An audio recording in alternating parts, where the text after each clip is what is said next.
And if you see us dressed like this, you know it's election day. It is election Probably day shouldn't in have Pittsburgh. gunshots on election day. I mean, we definitely don't want gunshots in real life on election day, but we're hoping that election day. Yeah, or any day, really, on any day. But we're hoping for some good results. I mean, it's we're hoping for some good results. But yes, we are going to record, and then we're going to go out and encourage our community to vote. But if this is your first time, I'm going to tell you my name, but within probably about 2 to 3 minutes, you're not going to remember. Correct. Uh-oh. You're only going to remember one name. Stop. And it's not mine. But I'm Jasiri X. I'm co-founder and CEO of One Hood Media. And right across from me, Miracle. One of these days, you're going to find a new way to introduce. Oh, I'm sorry. I'm just letting folks know. Like, people be like, Miracle, Miracle. Because and them it's other an easy niggas. name. That's the only reason why. My name is a little bit more complex. This other gentleman's name is a little bit more complex. I get it. If my name was like, Ann or Cassie, they'd be like, whatever. Okay. But also, like, when we say our names, like, our names actually come up on the screen. Well, again, maybe a lot of people don't watch us. Maybe they listen to us. Okay. So if you're listening to us, you don't know. I'm just serious for listening. Okay. I am Miracle, a.k.a. Mayhem Miracle, a.k.a. Mashallah Miracle, Menace Miracle. Yes. Make America great again, Miracle. I don't know what's that. No, that's the wrong one. That is you, my MAGA Muslim friend. Mayor Miracle? Mayor Miracle. Magisterial Miracle.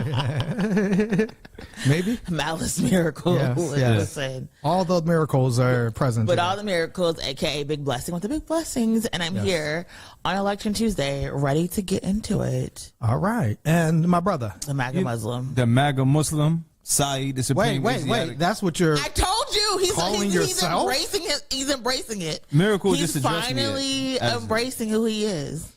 Oh wow. Okay. Well, damn, you just fucked up my whole intro. Go ahead. I'm the other light-skinned nigga on the show. Yes. The MAGA Muslim, the Supreme Asiatic Intelligently Divine, the toxic one for Toronto, the gorgeous gas leader, full-time supervillain, part-time hater, revolutionary but gorgeous. All right. Well. Yeah. The We're waffle-colored Wonder Twin. The waffle. Yeah, man. Listen. The beige beauty. Yes. All the things. Yes. So we have. I guess I don't know. Would this be gift gates? Gift gate. Plane gates. It's something, man. Something. Well, again, and obviously a lot of these things don't directly affect us, because I mean, everything else is crashing around us. But as things are crashing, Imagine America as a crash out. Hey, bro, I'm saying this is what's really happening right now. Like, as the FAA struggles to find Newark is crazy. You know what I'm saying? To find people to help land, the air traffic controllers. Yeah. As the increase of all of these activities, Trump said, I need me a plane. The plane, boss, the plane. Yes. And the plane that he wanted, that basically, Qatar supposedly gifted him, ironically, is a plane Qatar has been trying to dump for years. I assume that Qatar had built this $400 million plane, that it was brand new, and that they were using that to curry favor with Donald Trump. And, obviously. So I'm thinking a $400 million plane, this is brand new. What I did not know is that this plane was built in 2012. I mean, this nigga's driving 2012 Beamers. I have a thought. 2012 Mazdas, and I have a thought. Are they niggas that make minimal with 2012 Mazda? Like, is that? I mean, I don't know. I don't know if that. But it's are people. Are you pulling up? Listen, Are you pulling up to your date in a 2012 Mazda? No, my but brother? I'm surprised I still see PT Cruisers on road. But I'm saying, right. But again, and no disrespect, if you have a 2012 Mazda, I'm sure it's paid for, like you're economically intelligent. Yeah, you ain't got a car. Like, cars depreciate. No disrespect to anybody that has a 2012 vehicle. right? But what I'm saying is Southwest probably got 2012 planes. right, but this is Donald Trump, right? When I fly Southwest just like, yo, we got a $39 sale. $39 gets you wherever you want to go. You see they doing standing room only flights now? All the low budget carriers next year they're introducing standing room. No, they're not. Bro, that's some April Fool's. Look it up. There's a standing room only flight seat option coming to low budget, so like Frontline, Spirit, or it's not Frontline, Frontier. How are we gonna to put your seatbelt on if you're standing up, bro? I don't know. That's not. I'm telling you right now. I'm telling you. If I'm on a flight and there's a nigga standing next to me in the aisle, that'd be crazy. But back to Donald Trump, okay? So this Qatar plane was built in 2012, and Qatar has been trying to sell this plane since 2020. They don't want this plane, and so it wasn't April Fool's Day shit. Come on, damn. bro. Exactly. I stand corrected, but that shit would have been crazy. Standing room only. Get it? I stand corrected. You guys missed that. You missed all my great jokes today. Okay. Okay. You're over my jokes? Whoever this person, like, in the government of Qatar that suggested, well, actually, we found out today that it wasn't Qatar that suggested that the plane would be given as a gift to Donald Trump. It was actually Donald Trump. He asked for the plane? Donald Trump, the Trump administration, this is breaking news, this came out yesterday, first approached Qatar to inquire about acquiring that specific plane so it could be used as Air Force One. And it says sources familiar with the discussions told CNN. But you have an Air Force that's One. Contrary to the narrative from the president that Qatar reached out and offered the jet as a gift for him. So now what happened? Apparently Trump saw the plane. I was like, I want that. Yes. He was like, the Air Force One isn't big enough. I don't know. This is supposedly one of the most, well-built planes. But Air Force One is built with security and safety measures. Is this plane built? We're talking about a man who has, according to inside sources, skipped almost every intelligence meeting since he's been in office. I don't even that's opulence. A national security risk right there. He wants opulence. So again, I said, let him have it. But you have to think about, like, people get opulence because so much of America's money is going to investing in bombs overseas, right? Oh, wow. So we don't have time for bombs opulence. over Baghdad. We don't have planes from Qatar. times to develop our railways. You have people looking at, like, Japan, people look at UAE, all these places who've been able to invest within their community and infrastructure. We don't have that. So you see, even when Trump was in the Middle East, he was walking through the palaces and talking about, oh, it looks amazing here. Yeah, this is what happens when you spend billions of dollars building stuff instead of blowing it up, right? And so now he's like, how do I get like all of these things? Because we create this narrative about what the rest of the world looks like, and then people get here and it's like, we don't have running water. Look at people in Mississippi and St. Louis. They are still, and even North Carolina is still dealing with the remnants of the hurricanes. Like, we are throwing our people to the wayside, all because we want to spend millions of dollars killing people abroad. And so now it's like, how do we get these shiny new flashy things? Because he's not going to be able to justify a $400 million plane. Well, like in these economic times, no matter how much his base loves him, if he was like, I'm about to spend $400 million of your tax dollars to go buy this new plane, people are like, yeah, no. But that's his argument. Like, you're making his argument. He's saying, I would be a fool. That's literally what he said, not to accept this gift. Correct. He's going to pay for it. We have a video. They're offloading Wait. So Republicans are critiqued, right? Qatar, and then remember, like, can we just talk about how Republicans are the sugar babies of the world? Yes, because right after they're getting slutted out for just you know what I mean? Because right after this plane, I get it. Right after this $400 million gift, Republicans are the Instagram baddies right now. Like, you know what I mean? The political baddies. And that's the sad part, is because most of their constituencies are poor white people. Absolutely. And that these poor white people, they catch them in, like, we're getting rid of the immigrants. Oh, we're making America great again. And they don't realize, like, right after Qatar gives this plane to Donald Trump, they announce a Trump golf course that's going to be built in Qatar for $5.5 billion. It's a lot of grass, man. I mean, can I move to Qatar? Like, again, you know what I'm saying? I mean, Qatar has a lot of anti-black racism. I'm sure. But it's interesting because I love their airport though. When I talk about an international airport, yes, there was a lot of anti-blackness and people kept randomly stopping me to take pictures, and I was like, this is weird. But very beautiful. They have like life-size like sculptures. They have like international like art walks with like in their airport. It's like a full mall, like in the airport. Very beautiful. Culturally, probably not the best place for where there's anti-black racism. Yeah, but yes, very beautiful place. To kind of go back to your point though about Republicans being like the sugar, because wasn't Tucker Carlson in Russia for like wild long on their dime? 1,000%. You know what I mean? Just kind of and we don't know what he's doing. And not only Tucker Carlson, but we found out that the Russian government was sponsoring a bunch of these right-wing, like giving them mad money to normalize like Russian relationships. And then when it came out, they were all like, oh, we didn't know, we were duped. So you're absolutely right. Nixon got to be rolling in his grave right now because all those Cold War presidents, Nixon, Reagan, that's what they fought against. But they probably were. I mean, again, politicians have been in bed with lobbyists. I mean, this is why folks like us, crazy, regular folks like us want campaign finance reform, right? Damn, that just sounds radical. Because, if you have billions of dollars, because you can give a president a plane, a $400 million plane, and offer to build him a golf course. So then the question is, what does that buy? What influence does that buy? So speaking of Republican critique, Nikki Haley actually came out, and Nikki Haley said, accepting gifts from foreign nations is never a good practice.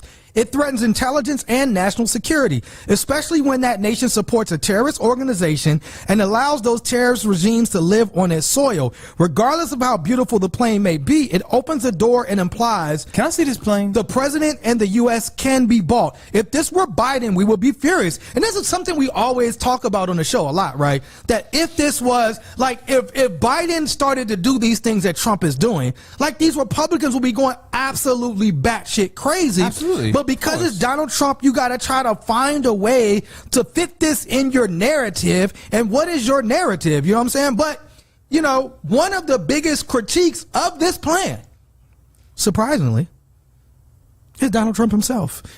Somebody put together an amazing clip of Donald Trump critiquing, I don't know if he was talking about at that time Obama or Hillary or Biden, somebody getting money from Arab countries to his defense of his plane.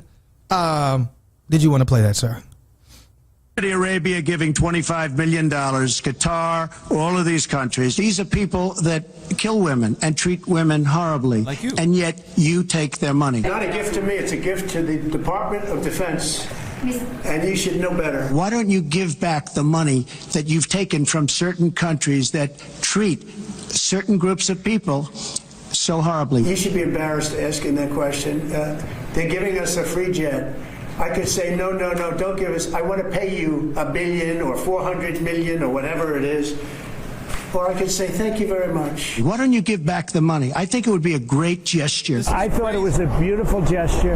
Now, there are those that say we shouldn't be accepting gifts to the Defense Department. And I would say only a stupid person would say that. It should have never happened. And I think you owe an explanation to the American people. We're giving to everybody else. Why wouldn't I accept a gift? If I ever said that, that's quid pro quo. Well, fucking hell, man. Well. Again, I mean, we know that this is somebody that has a huge ego. We know this is somebody that... When you put those two clips next to it, that's crazy. Absolutely. And then, again, I mean, but, unfortunately, for the people that love Donald Trump, none of this matters. No. It doesn't matter. And they'll what find excuse an are they making? Yeah, that's what I'm curious about. That they're just going to give it, why not just accept this gift? Right. And again, all of a sudden, Qatar's history. He had just said something negative about Qatar earlier this year. Yeah. Like maybe last month. Now all of that goes out the window. And again, but people know, and particularly these regimes. I don't know what Qatar's who runs Qatar. I'm assuming it's not a democracy. No, it's a monarchy. Right. And that's the type of regimes that Trump's attracted to, because that's what he's trying to build. He's trying to build a dictatorship. He's trying to build a monarchy. So he loves Putin. He loves the guy from North Korea. He loves these kind of strong men, the dude from Hungary, because that's what he wants. You know what I'm saying? And it's ironic that kind of like what you said, Miracle, when you go, and he went on this Middle East tour, but right here at home, for the first time, the U.S. loses its perfect credit rating for the first time in over a century. Obviously, that led to the stock market to go down again. Maybe they need some Arab money. They need some money, brother. They need something. We getting Arab money. We getting Arab money. This is very much like he's Arab, so he can say it. Right. Yes. Yes. Yes. But this is not okay. No, see how I it's not just slid okay. that right No, in there? Pause. no. Like, you know what I mean? No. Is that what you be doing?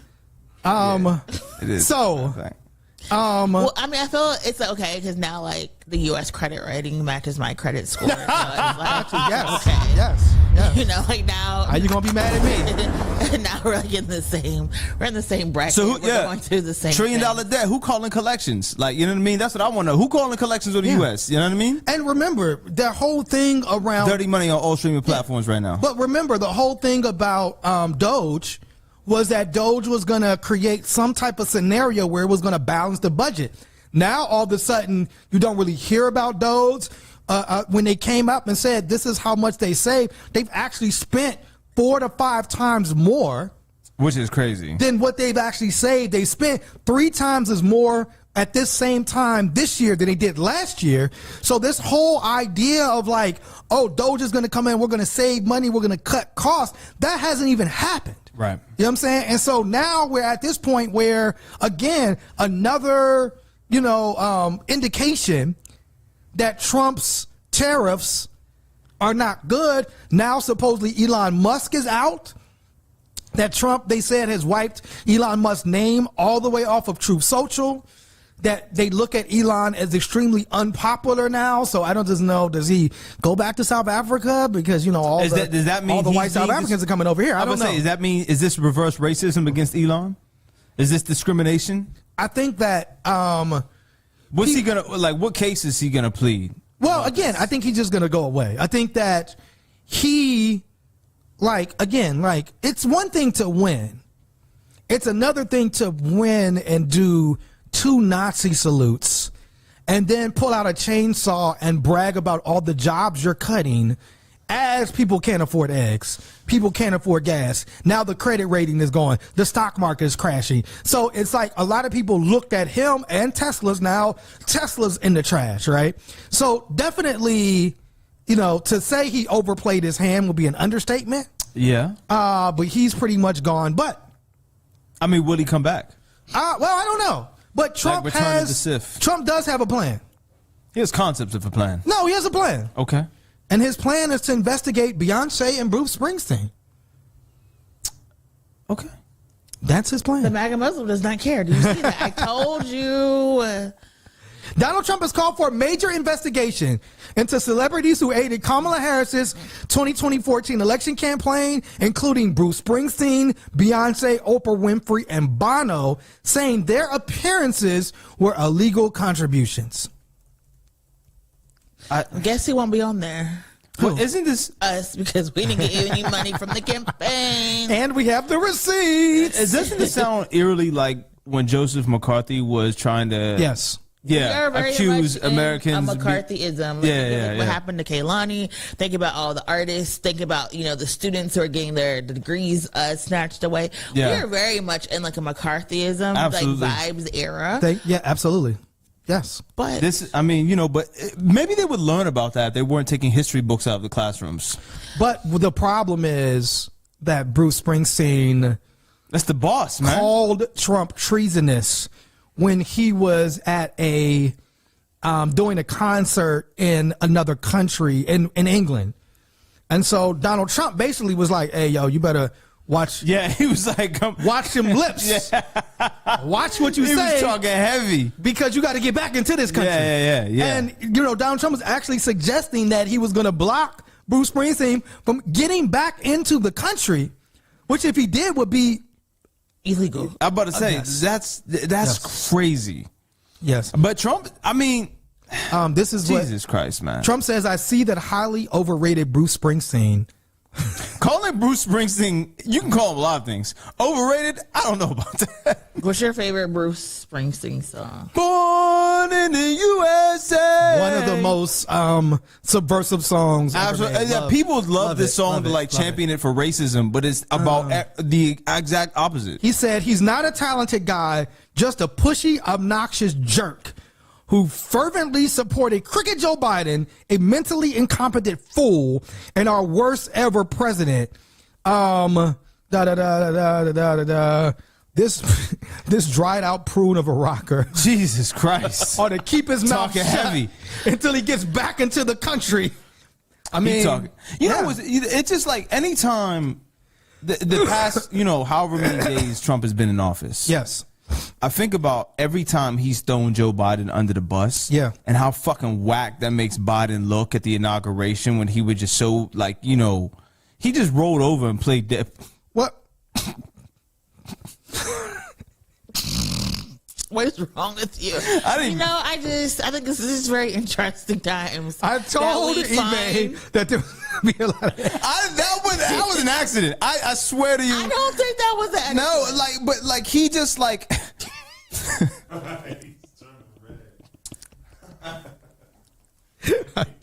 I think he's still alive. He didn't roll over and play dead yet. He's still alive. He's still very much alive. Can we just pivot? Can we just go there since get out of our system? Well, again, Trump. No, let's say Trump. Hold on. Let me just finish my train of thought. Yeah, please. Biden was shaking his hand and smiling, sitting next to this nigga. You know what I mean? But you can argue that Biden was being a professional. Biden was being... Fuck that. You chatting... yes. He took my security clearance. He's talking about, my wife and children ain't gonna be safe. The whole time... Yes. Trump was sitting there, your son, this. Yes. You know what I mean? You're mentally incompetent. Yes. You're chatting all this shit about me on the campaign trail. It couldn't be me. Nah, you know what I'm saying? You know what I mean? But a lot of times, Biden and these older politicians... It's easier for him to drop a bomb on somebody than be confrontational to the nigga that's talking shit about your son. Well, I think it's like a ceremony, right? And I think for a lot of these older white men, the ceremony is more important than Martin said that. Showing how you actually feel. Martin said that. The white moderate is all about keeping decorum and protocol and all these things. Yes, Martin Luther King did say that, and that's what it was to me. At the inauguration, Biden was concerned about ceremony, and he didn't want to look it's almost like he was trying to look presidential. He didn't want to stoop to Donald Trump's level, but what's that even matter in the grand scheme of things? It doesn't matter anything. Again, I think what's happening now with the Democrats, and we talked about it a lot on this show, is that the Democrat base and progressive base are tired of Democrats sticking to the decorum and trying to be we want to bring everybody together, when the Republicans are openly calling them communists, calling them Marxists, attacking them. You just had a Democratic congresswoman get charges pressed on her because she was at the ICE detention place when Newark Mayor Ross Baraka was arrested, right? So it's clear that these Republicans are not playing fair. And the fact that Democrats are buying into we're going to be fair and we're going to be just and we're going to be, and so that's one of the reasons why people are falling out with the Democrats, because it's they're attacking you. Where is your response? Where is your strong response? And now, unfortunately for Joe Biden, it came out that he was diagnosed with an aggressive form of prostate cancer. And so, when you're talking about stage 4, I believe, cancer. It's terminal at that point. Right. Yeah. And obviously Joe Biden is 82 years old. If at 82 you have an aggressive form of prostate cancer, the thinking is you don't have long to live. And so, and again, if we're saying to Trump's credit, we're the bar is low. The bar's in hell. Yeah. What Trump did say, I hope he gets better, but then Trump did some... He was how come I didn't Yeah. Yeah, he was like, how come I wasn't told about this shit? No, he was like, well, I'm very fit and I'm very like, he always brings it back to himself like, well, I'm glad I'm good. I'm glad I don't got that. You know what I'm saying? Which is kind of what Trump did. But it does, the fact that this diagnosis came right after this election, shortly after this election, it does bring up, it kind of brings back the whole piece, right? You know, a book recently came out that said that Biden was at a fundraiser with George Clooney and he didn't recognize George Clooney. Damn. Right? And that was one of George Clooney, man. Right, but that was one of the emphases of George Clooney writing the op-ed that he wrote that basically was asking all about that. Biden to step down. I forgot all about that. This book came out that basically was saying that people around, like the Biden camp, was hiding like how much his age was affecting his ability to do his job. May I? Sure. Not too long ago, before the fiasco between Kamala and Biden came about around who was going to run for president, I made a statement that his hubris is what he's going to be remembered for. That is what got in the way of his campaign. And it's even more so apparent now, the fact that he was so arrogant, because a stage 4, specifically someone of his resources and privilege, you knew you had cancer this whole time. Well, we don't know that. But it's not like this just snuck, like it for a regular person who doesn't go to the doctors, there's no way that went undiagnosed. Okay, so there's no way, bro. So you're not going to. That is an ongoing conversation that people are debating. Is that there's a possibility? Hold on, that there are saying there's a possibility that he may have known he had cancer, because apparently in 2022 they said it was a misstep, but he had said he was diagnosed in cancer in 2022. There's this whole conspiracy. Didn't you say something about this on the show before? I'm not sure. There was this whole conspiracy that people knew that he not only had cancer, but also had some type of memory loss issue going on that was hidden, and a part of the fact that this was released the same week Jake Tapper's book was released, talking about that he had something was going on with him, and the campaign knew. And that's my point though. It's like you so arrogantly stepped up to try to run for another campain, knowing that you weren't another term, knowing that you weren't physically able to complete that. So again, this is indicative. Be the only one, because there's been like 4 Democrat Congress people. But I'm not saying that he's exempt from it. Who have died from cancer just in the past year. So I think we have to really have a real conversation. Yes. And I know people were mad about David Hogg talking about like the fact that like a lot of our elder statespeople are people who have terminal illnesses, or are facing memory-causing issues. Absolutely, and they're doing more harm by staying in this position. And they're refusing to leave because it was who are allegedly saying that if they don't have this position, that they're going to have "quote unquote" nothing to do and nothing to live for, and don't want to let go. Just enjoy the twilight of your life, man.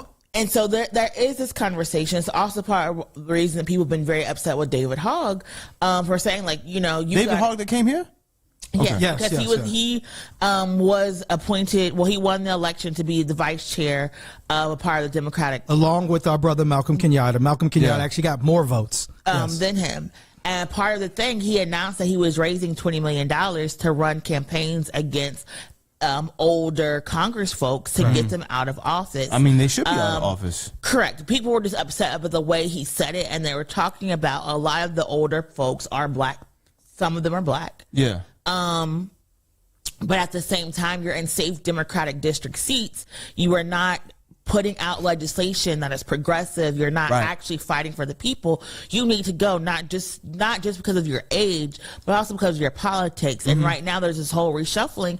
But I do agree. I think I firmly believe in term limits. I think that also, like, I'm gonna bring it back. When the majority of Americans said they want single payer health care, they want student loan forgiveness, and you say we are not going to pass single payer health care or do universal student loan forgiveness, I think it's time to go. I think once you've lost touch. Stop saying your party got too leftist or progressive. I think you have to say you lost touch.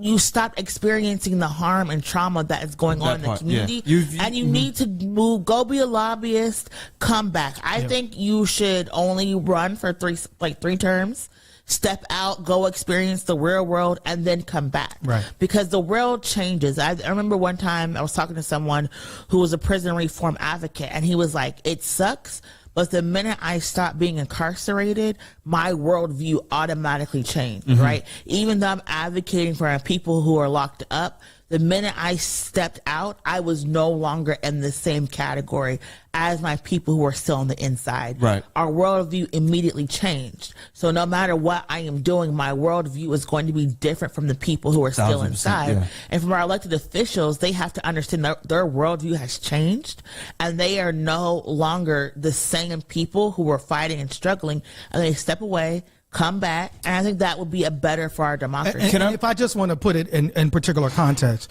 and I guess David Hogg was on Bill Maher's show, and they were talking about these older Democrats, and he made the comment of "get over yourself."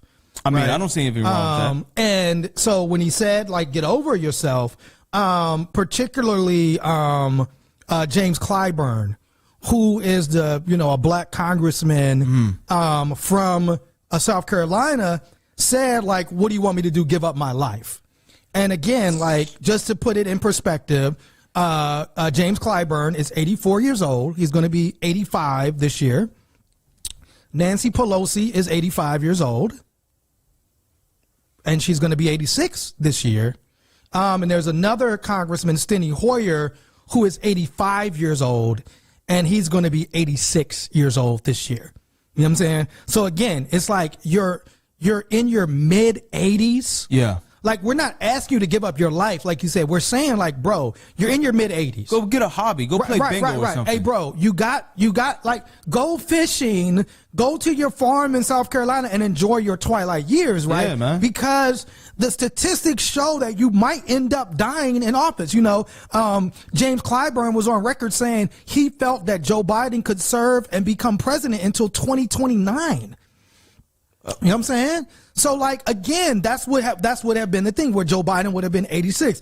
Joe Biden ended up pulling out of the race because, that debate showed that a lot of people felt like that debate showed that he was not mentally able to stand up. It was actually sad watching it. Right. Stand up to Donald Trump. Of course, we talked about that debate. He did a couple of rallies afterwards, but it just wasn't the same. It was clear that, like, for somebody that is that old and in the condition he is, that just the campaigning, doing all the campaigning, it's brutal on your body. Right. Yeah. And so I think that just to Miracle's point and your point, you're looking at somebody that was president of the United States.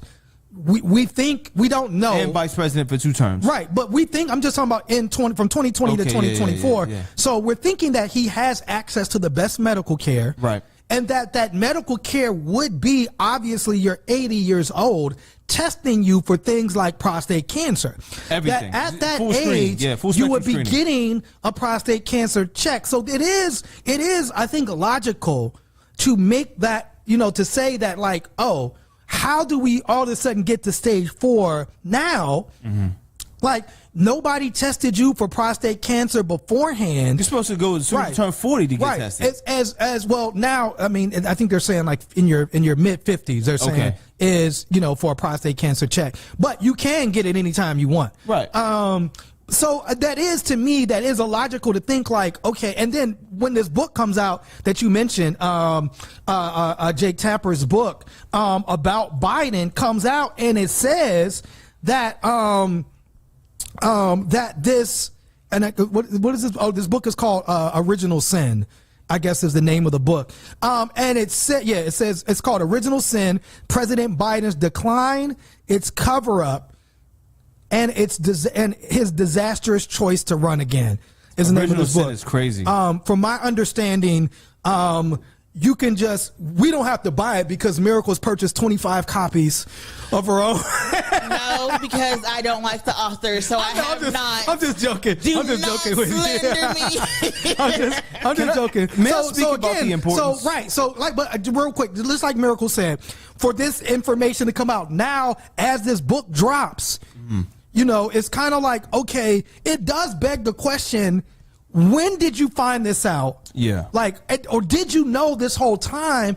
And like you said, Farouk, hubris, right? Yeah. In Biden's mind, he was the only person that could beat Donald Trump. Yeah, and then maybe if you were 100%, maybe. Yeah, and again, you know, supposedly when you get one of the effects of becoming senile, right? Yeah. Is that you hold on to these ideas, like you become more rigid in your thinking and ideas, and you can't let go or communicate with people in that way. Right. Yeah. I think that, like, looking at this, this is an entire metaphor for the American political system. Oh, wow. These old white men who cannot get out of their own way, and David Hogg said it brilliantly: get over yourself. And black men and black women. Absolutely, these senior citizens who are so ingrained in a world that has left them behind. Let me just, like, senior citizen is 65. They're 20 years beyond. Right. See, I always feel like we be shitting on old people, but that's not. I feel like every show. But that's not the point. I'm sorry. I'm speaking without maliciousness. Like, there's no malice in this at all. But the fact, like, you know, right. There's like, have you ever spoken in your life? Go ahead. Sorry, please. I am misanthropic, but and this one, I'm just being very objective here. How many jobs are you allowed to attain or obtain or maintain? Yeah. At that age, you're forced out from most things, right? You're not going to be able to, and this isn't to say that we shouldn't have a world that's predicated around ageism, right? Because I mean, we're actually entering an economic point where you're going to have to work forever, right? You know, another horrible human being, Ben Shapiro, came out and was like, basically saying, like, retirement's dumb. Like, you shouldn't retire at 65. You know what I'm saying? So again, I mean, the unfortunate reality is a lot of older people might have to continue to work. You know what I'm saying? But the idea, like you said, is for us to find a safe, like, landing spot for somebody that's older so they can enjoy their years. And that's kind of the thing. To go back to my saying that this is a metaphor for the American political system, is like, these old people have a death grip around a world that left them behind, a world that no longer exists, that they're trying so fervently to hold on to an era that doesn't exist anmore. And bring, what does that mean? Fervor? Like, with fervor, like with rigor, like, with adamancy, to bring an era back that doesn't exist anymore. A lot of these people were around for segregation. A lot of these people were around to see a lot of these old, antiquated ways of thinking stay in the forefront of their mind, so they can't picture a world without these principles and their so-called guises of morality. So they're trying to bring it into a space that doesn't welcome, that's not a welcome train of thought anymore. They didn't exist in a world with trans people that was accepted. They didn't exist in a world where LGBTQIA rights were something that should have been at the front of a bill. They didn't exist in a place where abortion would have been normalized or viewed as a form of healthcare. They viewed, and this is black and white people, conservatives and progressives, who looked at these things, that these old guard ways of thinking, that they don't have a space in this new world. But the fact of the matter is, you don't have a space in this new world because you can't relinquish the trains of thoughts and the era that you came from in order to make way for a better new world. Yeah, and that's the problem. Right. It seems like, it's like, if the world doesn't get better with me, then it can't get better. Well, again, and it shows, like, why, if you're Nancy Pelosi, if you're James Clyburn, if you're Steny Hoyer, and you're older than Biden, right, you're going to want to kind of champion him, because if people start saying he's too old, you know, the next commentary is you're too old. Absolutely. And I think, like, you know, like to David Hogg's point, it's like, we're not disrespecting you because you're old or older, right? What we're saying is, like, you know, like that saying of, like, young men, old men for counsel, young men for war, right? Yeah. What we're saying is, we need you. You know, we need your wealth of information. We're not asking Jim Clyburn or Nancy Pelosi or Steny Hoyer to, like, like to die. We're not asking them to like move to Greece and never communicate with us. What we're saying is by now you should have been able to mentor somebody that is younger and more fervent and could take these reins and, like you said, have a better understanding about like what this world is. Remember when like Biden got on TikTok and it was kind of like, come on, bro. Like, yeah, like what do you know? Yeah. Like, how relatable is that? Like, and this is why when you look at the Democratic Party, like AOC is the most popular because AOC, one, is younger. AOC like she was a working class person. She was somebody that worked a job, took an opportunity, got into Congress. She's somebody that has utilized social media very well. And so when the Democrats are, because even Bernie Sanders, like, love him, you know, appreciate the work that he's doing, he needs to step aside too. He's in his 80s. And so I do believe, like, it should, like, 75, like, to me, that's even pushing. It's like, why do you even want to do this? If you're 75 and still in Congress, why aren't you mentoring somebody? Why aren't you identifying somebody that you can pass the torch for or with that can then you give all those contacts and things to them? Like, why? Because you're going to die soon. Right. Like, this isn't, you know, we're not saying this because we don't like you. We don't want you to live. It's just, yeah, you know, I mean, you're on borrowed time. Right. But Dianne Feinstein, I mean, people was like, she was in her 90s and people was like, okay, Dianne, like, why are you still trying to run again? Like, like, where are the people around you? You don't have a family that you want to be around. Like, clearly you've amassed a lot of wealth at this point. I mean, maybe they don't like that. I mean, maybe. Yeah. It's, you know, it's like, to go back to Miracle's point about brothers coming out of incarceration, people come out of incarceration, their worldview automatically changing. Right. I'm very cognizant, I'm speaking anecdotally here, I'm very cognizant of the way that I was brought up and the things that we said that are no longer acceptable today, right? Correct. And being in these spaces, they say that you get a lot more conservative when you get older, but like being in these spaces have made me a lot more progressive, a lot more liberal, a lot more accepting of things. Yeah. Right? Just being around people who see the world and navigate the world differently than I grew up, right? And I learned from these people. A lot of these politicians don't even make time for an audience with these people that live in their constituencies. I mean, definitely not our senators. We haven't seen none of them. Yeah, no, absolutely not. So it's like, how can you properly govern or be an elected official, pass legislation, and support the people who vote for you if you don't know anything about their walks of life? Right. I mean, it's kind of similar to, you know, our senator. You know, we have a senator that had a traumatic brain injury, had a stroke. It's like, bro, like, why don't you take time to heal, be with your family? You know what I'm saying? Like, because at the end of the day, like, you know, but again, I think like sometimes if you're somebody that you feel like your identity is like you being a congressperson or you walking in and you having these things, maybe they think that that's why they're still here, they're still living, and it like gives them something to wake up to and wake up for. In that sense, I mean, this has been something that they've been doing for 50 years in some cases.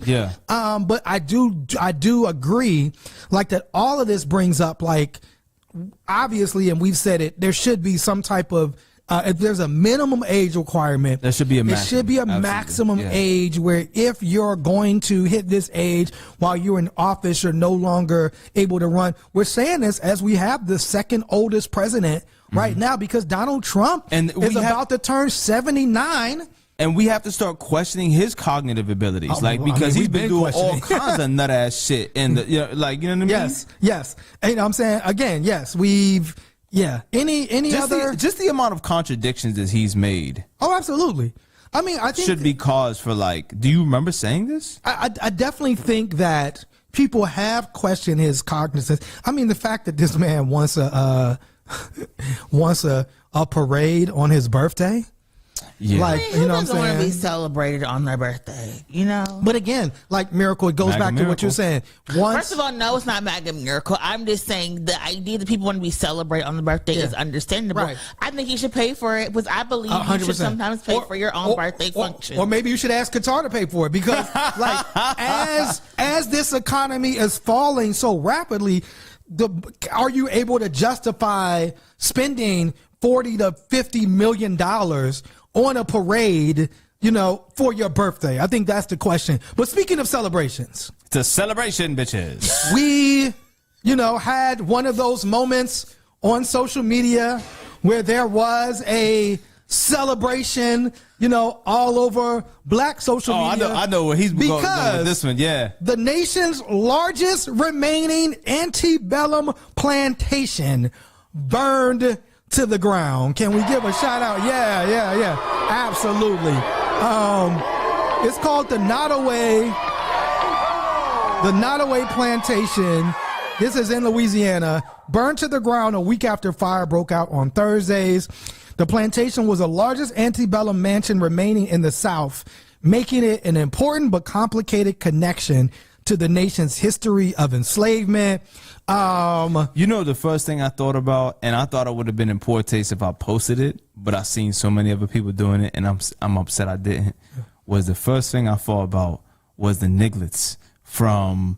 Wait, that's a word? The nigglets? Yes, from Tales from the Hood. I don't remember that. You remember Tales from the Yes, Hood? the little ones, little people. The little dolls, yeah.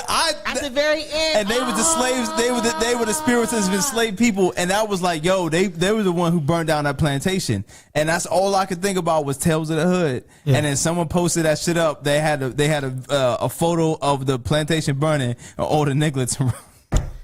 Okay, so here's some. If you were not black, use that word. You do not need to say the word nigglets. Yeah, please. Okay, I just want to put it out there. That's not a new term. Yes, it's not for you. This is not. This is an observer. Here's some social media reaction. Nottoway burning.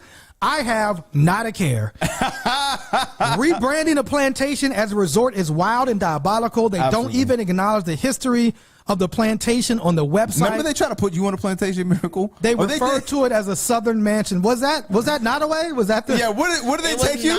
It was not. It was in short. And remember they tried to cover up everything to make it seem like you weren't at a plantation. I was so mad. I was like, you serious?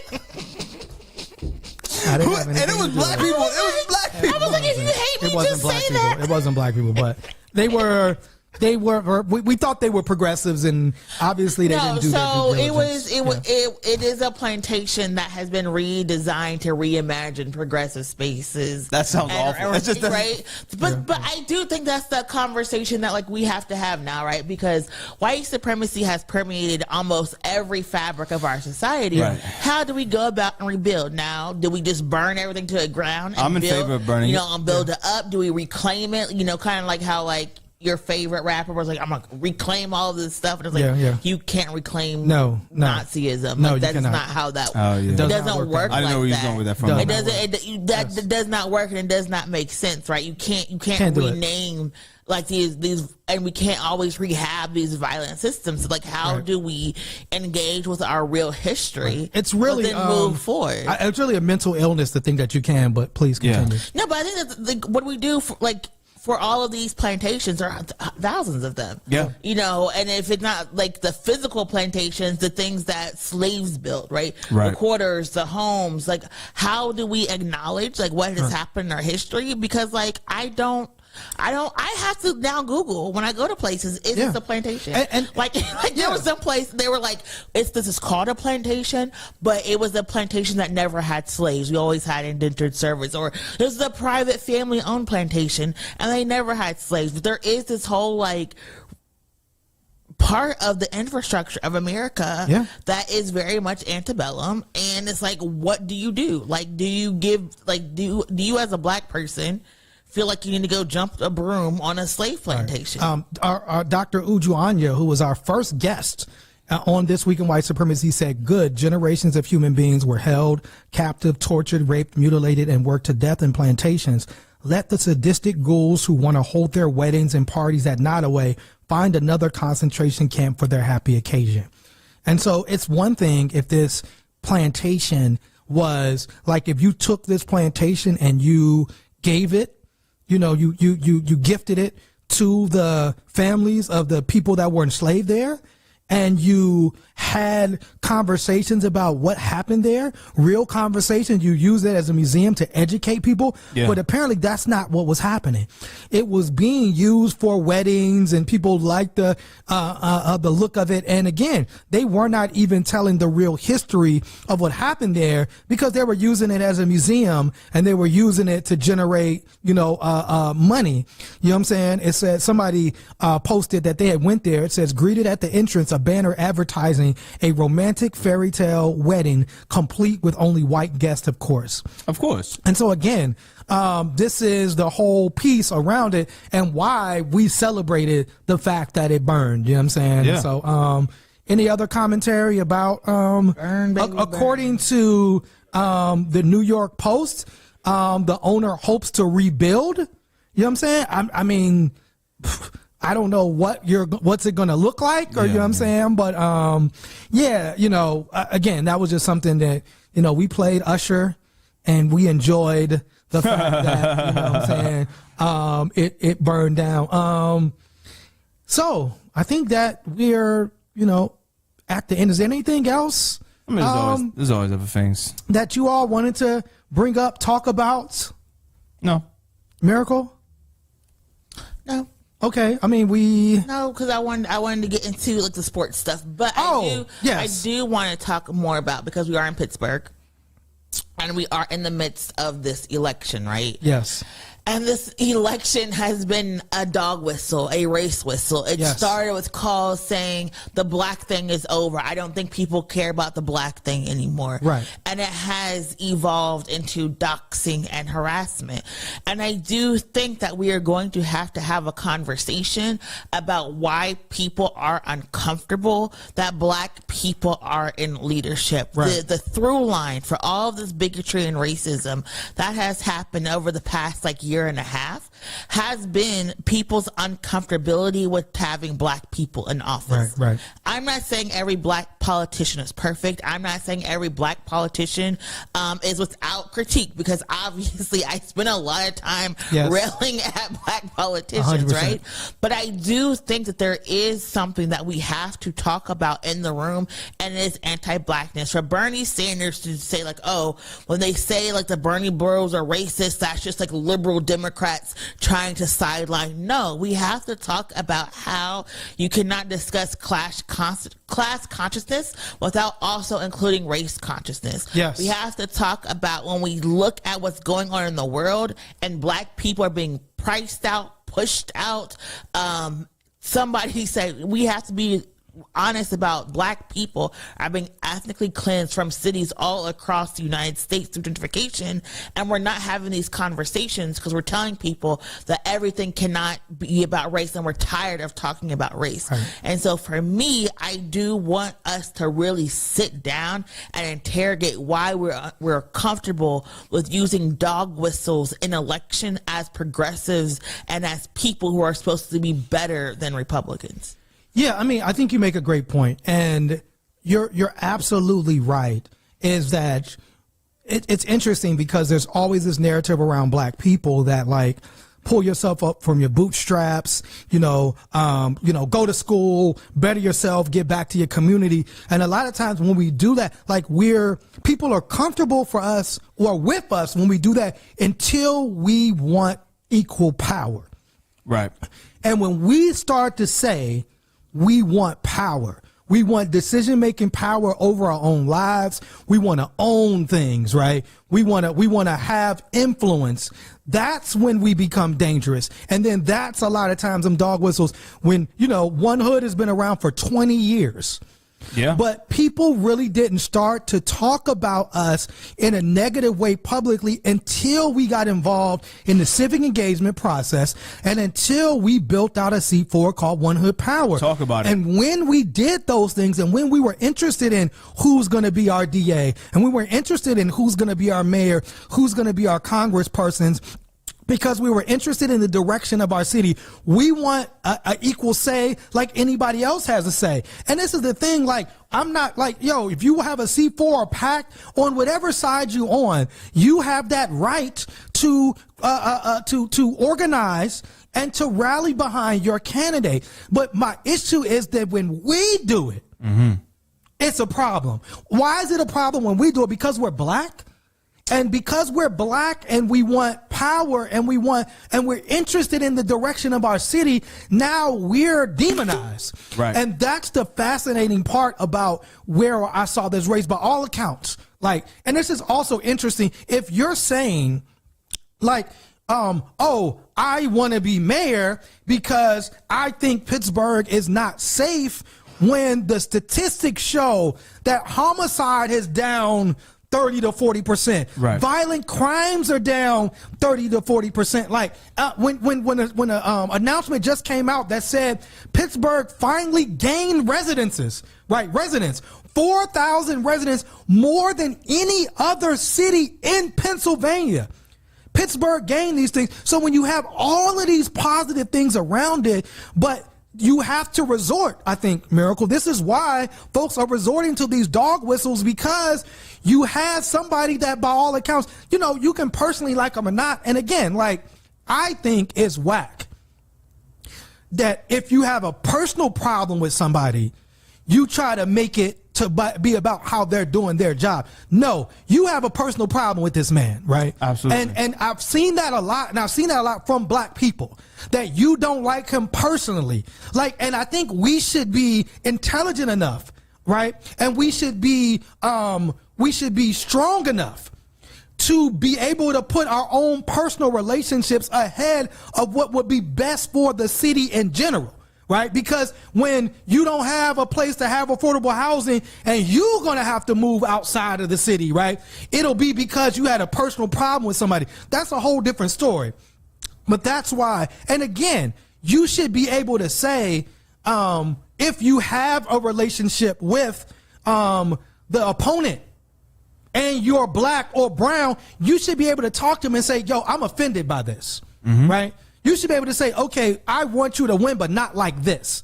Because if you're willing to do that, what's going to happen when you come into office? Absolutely. And as we're watching black people being forced out of Pittsburgh by the thousands, do we think a person who is engaging in that type of campaigning is going to be the one that's going to protect us and our communities?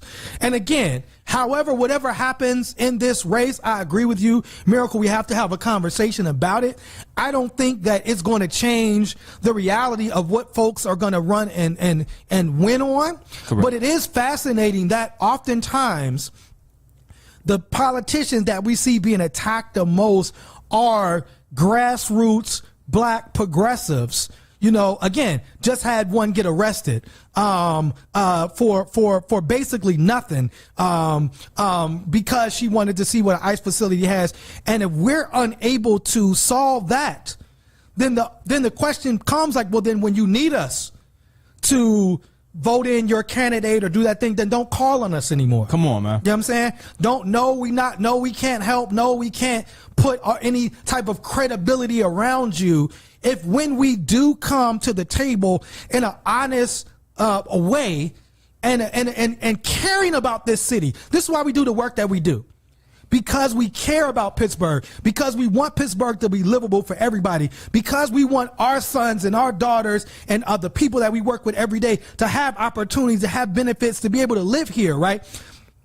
You just posted a story, or One Hood Power just posted a story about Schumann Center, that 80% of the people at Schumann were black, even though we're 14% of the county, right? That's a problem. Which is a juvenile detention facility. Right, which is a juvenile detention facility. That is a race problem. And if we're not going to be able to have real conversations about that, then don't invite us. Because when we come, that's what we're going to talk about. But I will, to end my rant, we're not going to be deterred. Come on. And whether you like it or not, or whether we make you uncomfortable or not because we want power, you're going to have to get used to us, because we're going to be at them tables and we're going to be in your face. And we're going to say the real unadulterated truths that we believe we should say and will say, as we celebrated yesterday Malcolm X's 100th birthday. Come on. You know, don't love Malcolm X because he told the truth and then hate me when I do it. Come on. But we're going to do it. We're going to represent that spirit no matter what happens. and we're going to keep doing what we're doing. So if you want to support us, just go to onehood.org. If you want to support this truth telling, you know what I'm saying, or onehoodpower.org, and you can support this truth telling. So our book, did you have anything you want to say? You said everything I could have possibly said. Our white pages this week is Soil, the story of a black mother's garden. Camille T. Dungy. It says, everyone who takes time to read her words will grow soil. It says, I'm not a gardener, but my mother was. After she passed, I wanted to know more about gardening for her perspective and found her in these pages. And so that is our white pages. Anything? Oh, if you're watching it in Pittsburgh, this Friday, we have an Artivist Academy where we invest and support in socially conscious artists, and we have one of the dopest in Pittsburgh. She raps, she sings, she does poetry. Her name is Special K, and the Artivist Academy is this Friday, May the 23rd. So we invite you to come. It's free. We're going to have food, but more importantly, you get to engage with another socially conscious artist. And then the following week, back to back, we have Jasmine Cho, who's a cookie activist, coming to express her socially conscious art. And so 2 Fridays in a row, you can engage with socially conscious artists that are here in Pittsburgh as artists using their art to bring about real social change. Anything else happening? I'm turned up. Yourself. Listen, I'm ready to go for another hour because I got something to say. But, you know, that's what courtrooms are for. Yes. But other than that, have a good day. Have the day that you deserve. Great day. Have the day that you deserve. Have the day that you deserve. All right. Any last words, Farouk? All right. See y'all next week. Peace. One hood.